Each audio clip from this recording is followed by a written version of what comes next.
Bonjour et bienvenue, je vous propose de peindre ensemble ce petit village de la Drôme. Alors exactement où il est, je ne sais plus parce que j'y suis passée il y a longtemps. Donc je vous propose l'esquisse en téléchargement. Une fois que vous avez fait l'esquisse, vous passez les grands contours et les ombres principales à l'encre. Ensuite vous mouillez bien et vous mettez en fait au-dessus du village et sur la droite du jaune qui est, donc moi j'ai utilisé du jaune de Naples et de la terre de Sienne naturelle. Ben voilà, il faut prendre quelque chose qui soit clair et qui va correspondre aux collines. Et ensuite, avec le bleu, vous faites votre ciel en faisant attention que le bleu n'aille pas trop en contact avec le jaune parce que vous voyez mon problème.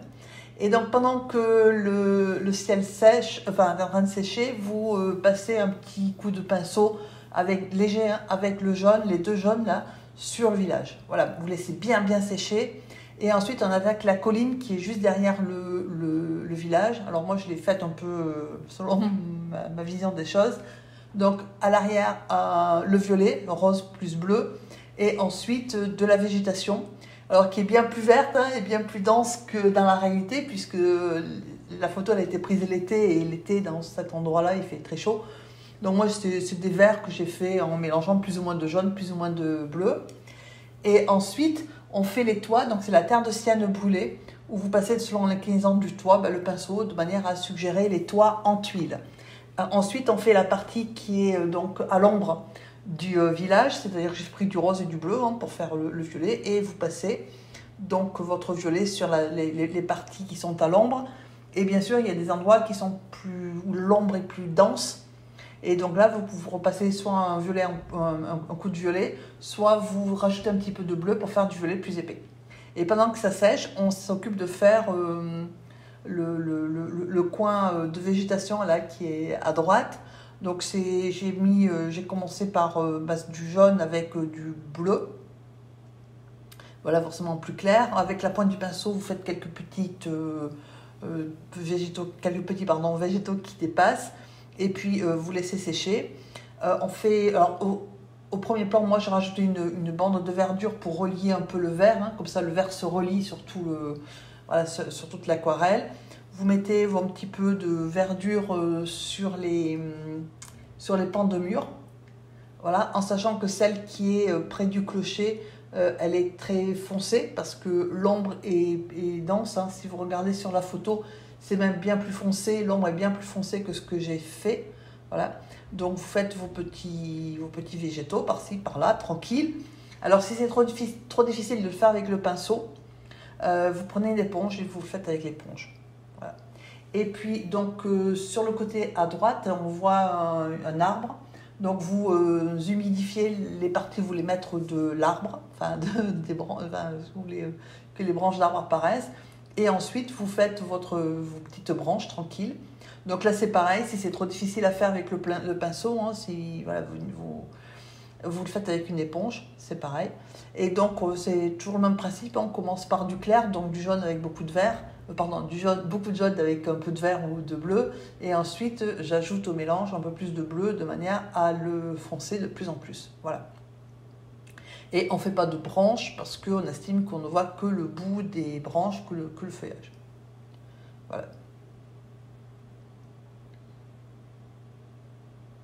Donc ensuite on va continuer, alors là c'est du bleu plus de la terre de Sienne brûlée. On fait toutes les parties qui sont forcément plus foncées, dont l'intérieur au niveau des fenêtres, dans l'intérieur puisque en fait, comme le soleil tape dessus, l'intérieur en fait apparaît bien plus sombre. Là j'ai fait en fait la porte apparente, alors que sur la photo on ne voit pas. Voilà, bon, moi je l'ai mise comme ça. Donc tout ce qui est ouverture, on va dire fenêtre, et voilà, je l'ai fait avec cette couleur là. J'en rajoute un petit coup des fois à un certain endroit, un petit coup de bleu sur la partie ouverture pour que l'ombre soit moins dense, puisque c'est quand même des ouvertures, des fenêtres. Voilà.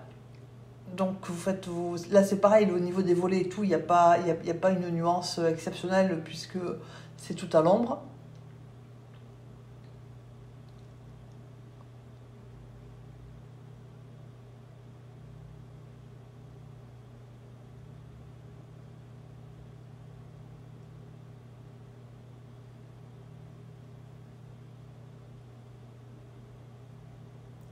Donc après, c'est juste des petits détails par-ci, par-là, au niveau de la végétation. Voilà, par exemple, si vous trouvez que ça ne monte pas assez haut, c'est pas assez foncé, c'est pas sur la forme que vous voulez, voilà, on rajoute un petit peu quelques détails au niveau des végétaux par-ci, par-là.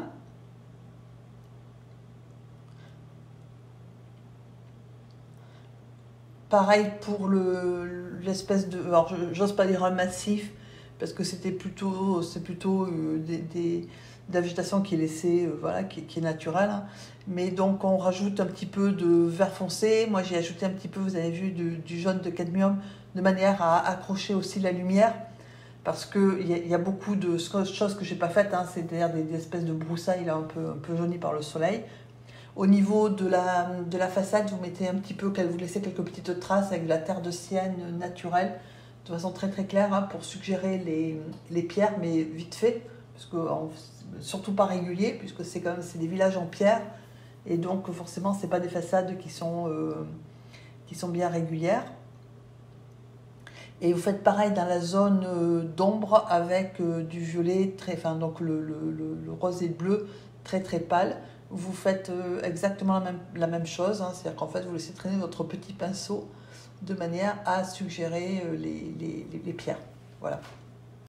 Et puis ensuite, donc toujours avec le rose et le bleu, on suggère l'ombre qui vient de l'arbre, donc c'est des petits coups de pinceau un peu irréguliers, puisque l'ombre, c'est du feuillage. Et on peut considérer qu'il y a un petit peu de vent, donc voilà, l'ombre est pas régulière sur le sol. Voilà, donc en fait, vous suggérez l'ombre qui est au sol. En même temps, j'ai rajouté, parce qu'elle faisait un peu vide, une plante grimpante sur la façade. Voilà, plutôt qu'une voiture. Je trouvais que c'était plus poétique. Voilà, donc après, vous faites des petits détails. Hein, j'ai rajouté quelques petites plantes qui vont être plus ou moins des fleurs. Là-bas, c'est pareil. Voilà, vous faites vos petits détails par-ci, par-là. Vous renforcez parce que l'ombre quand même au pied de l'arbre, voilà, elle est quand même plus dense que l'ombre qui est un peu plus loin, puisque plus on est près de l'arbre, plus le feuillage avec le tronc, plus l'ombre est dense en fait. Et puis en fait je vais rajouter là dans l'angle à droite, hein, un buisson, parce que je trouvais qu'il manquait quelque chose pour fermer un peu l'aquarelle sur la droite. Donc là, c'est des petites finitions. Vous regardez où il manque un petit peu de peinture, un petit peu quelques fleurs, quelques petites feuilles, etc. Et là, j'ai rajouté mon buisson, donc avec du vert évidemment plus foncé de base, hein, du départ, puisqu'on est quand même dans une zone d'ombre, donc on rajoute j'ai ajouté beaucoup de bleu à mon vert, et de manière à ce qu'il soit sombre, un peu plus sombre. Après, comme c'est des petits villages, il y a pas, je veux dire, c'est pas non plus taillé, voilà, c'est pas un parc et jardin, hein, donc on suggère quelques branches qui dépassent un petit peu, voilà, qui sont un petit peu en désordre. Et ensuite, on va faire la même chose au niveau de l'ombre par terre, puisque forcément, on considère que la lumière venant de la gauche, hein, donc il va y avoir donc un petit peu d'ombre sur le sol, voilà, du buisson. Voilà, donc cette vidéo, elle est quasiment terminée. Je vous remercie de l'avoir suivie. Si elle vous a plu, merci de la liker. Si vous n'êtes pas abonné et que ça vous a plu, merci de vous abonner. Je vous remercie de votre attention et de votre soutien. Surtout, restez bien chez vous. Prenez soin de vous. Je vous souhaite une excellente journée. Je vous dis à bientôt.